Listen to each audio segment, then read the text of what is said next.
الرحمن الرحیم بسم اللہ الرحمن الرحیم اقرأ بسم ربک الذی خلق۔ السلام علیکم ورحمۃ اللہ وبرکاتہ۔ اللہ پاک نے سورہ علق میں ارشاد فرمایا، پڑھو اپنے رب کے نام سے جس نے تمہیں پیدا کیا، جس نے انسان کو خون کی کھڑک سے پیدا فرمایا، اور تمہارا رب سب سے کریم ہے جس نے تمہیں قلم سے لکھنا سکھایا اور انسان کو وہ سکھایا جو انسان نہیں جانتا تھا۔ ناظرین، دونوں جہاں کی تعلیم کے لیے قرآن کا پڑھنا، قرآن کا سمجھنا اور اس کے حکموں پر عمل کرنا اور اس کی تبلیغ کرنا تمام انسانوں پر فرض ہے۔ اس کا ذکر سورہ قصص کی آیت نمبر 85 میں ہے۔ اگر ہم صرف قرآن کی تلاوت کر رہے ہیں اور اس کا ترجمہ نہیں سمجھ رہے ہیں تو ہم اللہ کی نافرمانی کر رہے ہیں اور قرآن کی آدھی تعلیم پر ہم عمل کر رہے ہیں۔ سورہ بقرہ کی آیت نمبر 78 میں اللہ پاک نے ارشاد فرمایا، اور ان میں کچھ وہ لوگ ہیں جو کتاب قرآن کو نہیں جانتے، صرف زبانی پڑھ لیتے ہیں، وہ لوگ محض وہم اور گمان میں پڑے رہتے ہیں۔ یہودی لوگ بھی یہی کرتے تھے ناجین کہ وہ لوگ توریت پڑھتے تھے، اسے سمجھتے نہیں تھے، وہ لوگ توریت کو چنتے تھے مگر توریت کے حکموں پر عمل نہیں کرتے تھے۔ آج ہم میں کے اکثر لوگوں کا ہی حال ہے کہ ہم قرآن پڑھتے ہیں، اسے چنتے ہیں مگر قرآن کا ترجمہ اور تفسیر ہم میں کے اکثر لوگ نہیں پڑھتے۔ ایسے لوگ رب کی بارگاہ میں ان پڑھ ہیں۔ اللہ پاک نے سب سے پہلے آپ سب کو نماز روزے کا حکم نہیں دیا، بلکہ کیا کہا؟ پڑھو، اقرا اپنے رب کے نام سے جس نے تمہیں پیدا کیا۔ اور سورہ قیامت کی آیت نمبر 18-19 میں اللہ پاک نے ارشاد فرمایا، فَإِذَا قَرَأْنَاهُ فَاتَّبِعْ قُرْآنَهُ ثُمَّ إِنَّ عَلَيْنَا بَيَانَهُ۔ کہ صلی اللہ علیہ وسلم جب آپ قرآن پڑھ لیں تو اس کے حکموں کی پیروی کریں، اس کے بعد اس کی باریکیاں ظاہر کرنا آپ پر ہمارے ذمہ ہے۔ یعنی ناظرین، انسان کا کام ہے کہ قرآن کو پڑھنے کی کوشش کرے، سمجھنے کی کوشش کرے اور اس کی باریکیاں سمجھانا اللہ پاک کا ذمہ ہے۔ ناظرین، اللہ پاک نے قرآن انسانوں کے لیے ہدایت کے لیے اتارا۔ فرمایا نا سورہ بقرہ کی آیت نمبر 185 میں، ہدی للناس، یہ قرآن انسانوں کی ہدایت کے لیے، یعنی قرآن کو سمجھنے میں دونوں جہاں کی بھلائی ہے۔ ناظرین، ہر انسان کو قرآن کے 6 ادا کرنا چاہیے۔ پہلا کہ لا ریب فی، قرآن پر شک نہیں کرنا چاہیے۔ دوسرا، قرآن ہی سیدھی راہ دکھاتی ہے، سورہ بنی اسرائیل آیت نمبر 9۔ تیسرا، قرآن کو خوب ٹھہر ٹھہر کر مخارج کے ساتھ پڑھو، سورہ مزمل۔ چوتھا، عقل مند قرآن پر غور کریں اور اس سے نصیحت لیں، سورہ سواد آیت نمبر 29۔ پانچواں، قرآن کے حکموں کی پیروی کرو اے لوگوں جو تمہاری طرف تمہارے رب کی طرف سے اترا، سورہ اعراف آیت نمبر 3۔ نمبر 6، اے صلی اللہ علیہ وسلم، قرآن کا پیغام تمام انسانوں تک پہنچا دو، ایسا نہ ہو کہ کوئی پیغام چھوٹ جائے، سورہ مائدہ آیت نمبر 67۔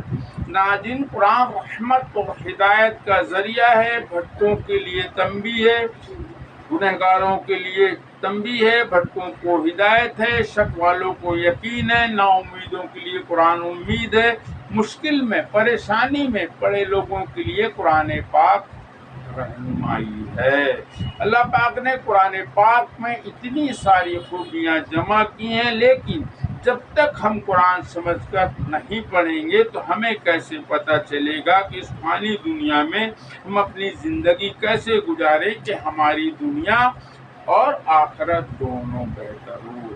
یعنی اللہ پاک نے قرآن پاک انسان کی رہنمائی کے لیے نازل کیا۔ قرآن انسانوں کا گائیڈ ہے، مینول انسٹرکشن ہے۔ جیسے موبائل کمپنیاں موبائل کے ساتھ ایک مینول انسٹرکشن دیتی ہیں کہ اسے کس طرح چلایا جائے، اسی لیے اللہ تعالیٰ نے قرآن پاک انسانوں کے لیے گائیڈ لائن دی، ایک مینول انسٹرکشن بنا کر اتارا تاکہ انسان قرآن کے بتائے طریقے پر دنیا میں زندگی گزارے، فرقان بن کر۔ سورہ فرقان کی آیت نمبر 1 میں اللہ پاک نے ارشاد فرمایا کہ رب نے اپنے بندے پر فرقان نازل کیا، بھلائی اور برائی میں تمیز پیدا کرنے والا، تاکہ وہ اس سے سارے جہاں والوں کو ڈرائیں۔ آپ صلی اللہ علیہ وسلم فرماتے ہیں کہ اپنے بچوں کو 7 سال تک دین کی تعلیم سکھاؤ، مگر بڑے افسوس کی بات ہے ناظرین کہ آج ہم میں کے اکثر لوگ اپنے بچوں کو KG1 KG2 کی ویسٹرن تعلیم پہلے دیتے ہیں۔ آج ہمارے بچوں کو جونی جونی یس پاپا کا پویم تو یاد ہے، مگر اکثر ہمارے بچے اسلامی طور طریقوں سے انجان ہیں۔ ویسٹرن تعلیم اپنے بچوں کو ہم نے اور انگریزی اتنی پڑھا دی کہ ہمارے بچے انگریزوں کو پڑھا سکتے ہیں، لیکن بڑے افسوس کی بات ہے کہ ہم نے اپنے بچوں کو قرآن اتنا نہیں پڑھایا کہ باپ کے انتقال پر بیٹا جنازہ پڑھا سکے۔ اللہ اکبر ناظرین، قبر میں ہو از گاڈ پوچھا جائے گا یا من ربوں کا پوچھا جائے گا؟ ناظرین، من ربوں کا پوچھا جائے گا، تمہارا رب کون ہی پوچھا جائے گا۔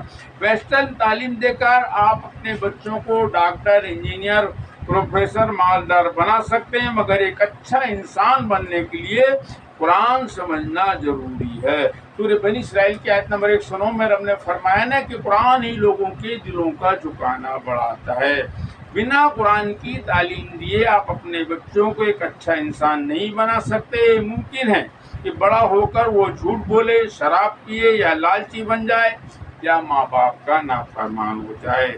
ویسٹرن تعلیم میں سکھایا جاتا ہے کہ زنا کرو لیکن کنڈوم لگا کر، جبکہ قرآن پاک ہمیں سکھاتا ہے وَلَا تَقْرَبُوا الزِّنَا، کہ زنا کے قریب نہ جاؤ، یہ بے حیائی کا کام ہے، عورتوں کے پاس نہ بیٹھو۔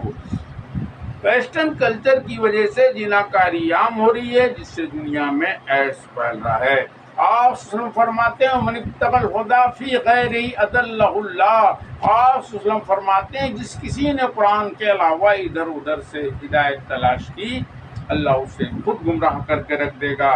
آپ فرماتے ہیں من قرأ القرآن وتعلمہ وعمل بہ البس یوم القیامۃ تاجا من نور۔ آپ فرماتے ہیں جو قرآن پڑھے، اس سے علم سیکھے، اس علم پر عمل کرے، قیامت کے دن اس کو نور کا تاج پہنایا جائے گا۔ سبحان اللہ۔ آپ فرماتے ہو من دعا الہ فقد ہدیا الی صراط مستقیم۔ آپ فرماتے ہیں جس کسی نے اس قرآن سے لوگوں کو اللہ کی طرف بلایا، اس کے بلانے پر کوئی آئے یا نہ آئے، لیکن اللہ اس بلانے والے کو ضرور صراط المستقیم کی ہدایت فرما دے گا۔ آپ فرماتے ہیں فی نبأ ما قبلکم وخبر ما بعدکم حکم ما بینکم۔ آپ فرماتے ہیں کہ اس قرآن میں تم سے پہلے والوں کی بھی خبریں ہیں اور تمہارے بعد والوں کی خبریں بھی ہیں قرآن پاک میں، اور تمہارے بیچ کے اختلاف کے حکم بھی ہیں۔ سورہ قمر کی آیت نمبر 17 میں اللہ پاک نے فرمایا وَلَقَدْ يَسَّرْنَا الْقُرْآنَ لِلذِّكْرِ فَهَلْ مِن مُّدَّكِرٍ۔ اللہ پاک نے فرمایا کہ ہم نے قرآن کو نصیحت کے لیے آسان کر دیا، تو ہے کوئی نصیحت قبول کرنے والا؟ آپ فرماتے ہیں وَالَّذِي مَن تَرَكَ مِن جَبَّارٍ قَسَمَهُ اللَّهُ۔ آپ فرماتے ہیں جس کسی نے اس قرآن کو پس پشت کیا، اللہ اسے خود رسوا کر کے رکھ دے گا۔ اللہ اکبر۔ استغفر اللہ۔ ناظرین، آپ قرآن سمجھ کر پڑھیں، اس سے نصیحت لیں، اس کے حکم پر عمل کریں اور اس کی تبلیغ کریں، اور چینل کو میرے فالو کریں، ویڈیو شیئر کریں۔ السلام علیکم ورحمۃ اللہ وبرکاتہ۔